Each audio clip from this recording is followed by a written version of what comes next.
Company के लोग ही higher करते हैं, उनके माध्यम से लहू-लुहान किया जाता है उस सरजमी को। और आज उस लहू-लुहान की कीमत एक काबिल जाबाज अफसर को घायल होकर चुकानी पड़ रही है। ये बहुत ही दुर्भाग्य का विषय है। इसीलिए मैं प्रेस के माध्यम से पूरे, क्योंकि यहाँ आईजी डीआईजी महोदय भी आए हैं, यानी उत्तरी छोटा नागपुर रेंज के सभी बड़े पदाधिकारी हैं पुलिस के, तो मैं उनको स्पष्ट कहूंगा कि यही अफसर है।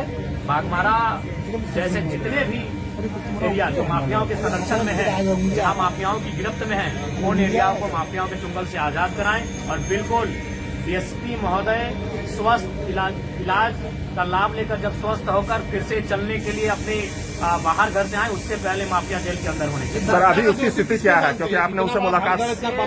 उसी हम कहीं न कहीं सिस्टम को मानते हैं, चाहे उसमें ब्यूरोक्रेट्स रहें, विधायिका के अंग रहें, सबकी मिलीभगत है। हो सके बिल्कुल जो सिस्टम में, जो भारत का लोकतांत्रिक सिस्टम है, उस सिस्टम को हम दोषी मानते हैं। उस सिस्टम में इतनी ताकत नहीं है कि माफियाओं का मुकाबला कर सके। आज माफियाओं का मनोबल इतना बढ़ गया है कि एसडीपीओ को पत्थर से मार रहे हैं। ये बहुत दुर्भाग्य विषय है, ये निंदनीय विषय है। सत्ता पक्ष का आदमी लग रहा वो। देखिए, ये तो आप भी जानते हैं पत्रकार बंधु, आपसे कोई चीज छुपी नहीं है। और हम ये भी चाहेंगे कि पत्रकारों को भी संरक्षण मिले ताकि आप सच्चाइयों को दिखा सके। क्योंकि कुछ दिन पहले छत्तीसगढ़ में जो घटना घटी पत्रकार के साथ, तो उससे कहीं न कहीं पत्रकार भी भयभीत हैं और पत्रकार चाह के भी इस प्रकार माफियाओं को एक्सपोज नहीं कर पाते हैं। मैं मानता हूं कि आपकी भी मजबूरी कभी आ जाती है कि आप कभी कभी सच्चाई से कभी मजबूरी आ जाती है। इसीलिए आज जब पुलिस के साथ हमला हो रहा है तो पत्रकार भी कभी असहज महसूस करते हैं। और हाल फिलहाल छत्तीसगढ़ में घटना, बहुत ही दुर्दांत घटना हमारे सामने आई है। पत्रकारों के लिए सदन में क्या कुछ? बिल्कुल, इस बार जो सदन हम जाएंगे तो पत्रकार, वकील, तमाम उनका भी प्रोटेक्शन एक्ट का हम जिक्र करेंगे, उसे सदन में उठाएंगे।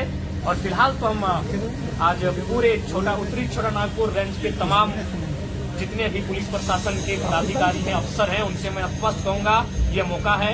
डीएसपी महोदय को ठीक तो होके आएंगे ही, वो मूवमेंट कर रहे हैं, सुखद एक पॉजिटिव संदेश है हमारे लिए, वो ठीक होके आएंगे ही।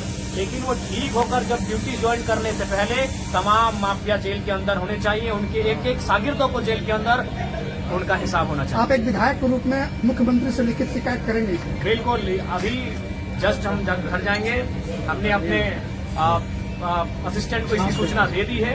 वो केवल हमारे हस्ताक्षर का इंतजार है। वो ड्राफ्टिंग करके हमारे लेटर हेड में इस विषय को रख चुके हैं। ये बहुत ही गंभीर और संगीर्ण मामला है कि एक डीएसपी महोदय के साथ इस तरह का वारदात हुआ है। Thank you. क्या आज बाघमारा में घटना घटी है? सबसे पहले तो आप सभी से भी कहेंगे कि आप तमाम पत्रकार बंधु के साथ साथ तमाम धनबादवासी डीएसपी एसडीपीओ महोदय के लिए प्रार्थना करें। हालांकि उनसे मिले, उनका बॉडी मूवमेंट कर रहा है और ये सुखद संदेश है। फिर भी हम चाहेंगे सभी उनके लिए प्रार्थनाएं करें, उनके लिए दुआ करें, उन्हें कुछ ना हो। और इस अवस्था में, इस घड़ी में एज ए असेंबली का मेंबर होने के नाते, इस राज्य का निवासी होने के नाते, मैं पुलिस महकमा के साथ, पुलिस परिवार के साथ खड़ा हूं।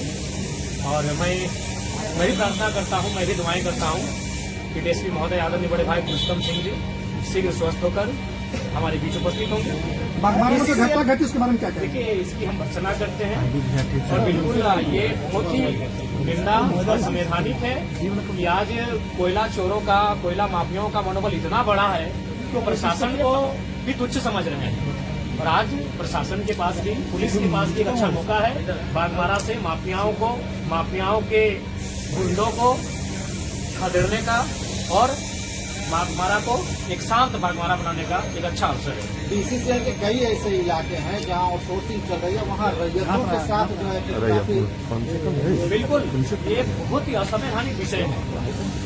रैयत जब अपना हक मांगने के लिए जाते हैं तो कुछ गुंडे, जिनको शायद इनडायरेक्ट रूप से संवैधानिक पदों के जो लोग आसीन हैं, एक डीएसपी रैंक के व्यक्ति पर पत्थरबाजी कर रहे हैं।